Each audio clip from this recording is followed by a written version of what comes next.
प्यारी बहनों, आज मैं तुम सबसे अपने मन की बात कहती हूँ कि जब कभी भी हमारे जीवन में कोई ऐसी परेशानी आ जाती है कि हमें कोई उपाय नहीं सूझता है, तो हम छठ माता रानी को याद करते हैं और वे अपने प्रताप से हमारी परेशानी दूर कर देती हैं।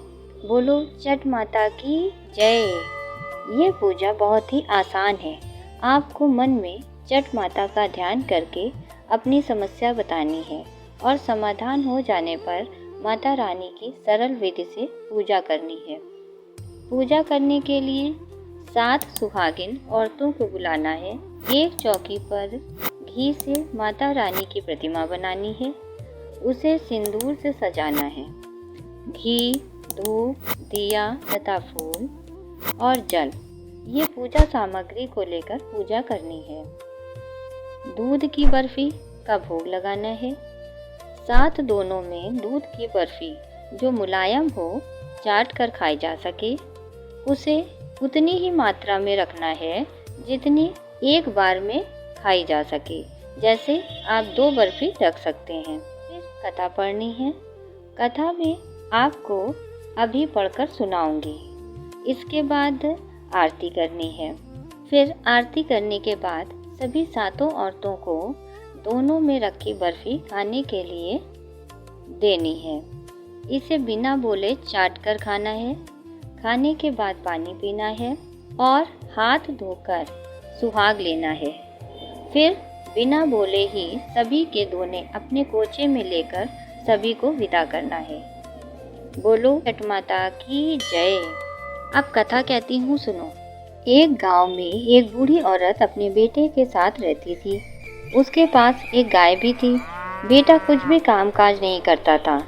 माँ दिन भर घर का काम करती और गाय की सेवा करती। दिन बीत रहे थे, परंतु लड़के को अपनी जिम्मेदारी का कोई एहसास नहीं था। कुछ काम भी नहीं करता था। गांव की औरतें उस बूढ़ी औरत से कहती कि तुम्हारा बेटा कुछ कमाता नहीं है, तुम घर कब तक चलाओगी, इसलिए तुम उसकी शादी कर दो। बहू आने पर उसे अपनी जिम्मेदारी का एहसास तो होगा। बुढ़िया ने बेटे का विवाह कर दिया। बहू घर आ गई। वह बड़ी सीधी और संस्कारी थी। सारा दिन घर का काम करती और पति और माँ की सेवा करती। विवाह के पश्चात भी बुढ़िया का बेटा कोई काम करने नहीं गया। कई वर्ष बीत गए, बहू को कोई संतान भी नहीं हुई। दूसरी तरफ गाय को भी बछड़ा नहीं हुआ। अब बुढ़िया फिर दुखी रहने लगी। एक दिन उसने गुस्से में आकर बहू से कहा कि तुम अपने मायके चली जाओ, अब मुझसे परिवार का खर्च नहीं उठाया जाता, और उसने गाय को भी खदेड़ दिया। बहू मायके तो नहीं गई, परंतु दुखी होकर एक खेत में जाकर बैठ गई। वहीं पास में गाय भी घास चर रही थी। गाय ने एक मिट्टी के ढेर के पास पत्तल में पड़ा खोया रखा देखा। उसने ये पत्तल मुंह में दबाकर बहू के सामने लाकर रख दिया। जब बहू ने देखा तो आश्चर्य करने लगी कि ये किसका झूठा प्रसाद है। फिर भी भूख से व्याकुल होने के कारण उसने उस प्रसाद को खा लिया और पत्तल गाय को खिला दिया। कुछ समय पश्चात बहू गर्भवती हो गई और गाय भी। ये खुशखबरी सुनकर बुढ़िया अति प्रसन्न हो गई। बहू ने उसे सारा वृतांत बताया। जब बुढ़िया ने गांव में जाकर कुछ औरतों से इसका राज पूछा तो एक औरत ने बताया कि वह पत्तल मैंने ही रखा था। मैंने सदा फल देने वाला चटपट माता का व्रत और पूजन किया था। पूजा विधि के अनुसार दोने में दिया गया प्रसाद घर लेकर नहीं जाया जाता है, उसे चाट कर वहीं पर खा लिया जाता है। इसका कारण मैंने बचे हुए दोने को उस मिट्टी के ढेर के नीचे दबा दिया था, जो तुम्हारी गाय ने ले जाकर बहू को दिया। इसमें बचे हुए कुछ प्रसाद को खाने से तुम्हारी बहू और गाय गर्भवती हो गई। सब चटपट माता का ही प्रसाद है, सब उन्हीं का प्रताप है। उस स्त्री के इन वचनों को सुनकर बुढ़िया अत्यंत प्रसन्न हुई और उसी समय निर्णय किया कि वह भी चटपट माता की विधि विधान से पूजा करेगी। चटपट माता की पूजा करने से उसका पुत्र भी व्यापार करने लगा। बहू ने एक सुंदर पुत्र को जन्म दिया और गाय ने भी बछड़े को जन्म दिया। इस प्रकार चटपट माता की कृपा से बुढ़िया का जीवन सुख समृद्धि से भर गया। बोलो चटपट माता की जय। अब हम चटपट माता की आरती करते हैं। सखी धीरे धीरे आरती उतारो कि चटपट देवी आए गई। सखी धीरे धीरे आरती उतारो कि चटपट देवी आए गई।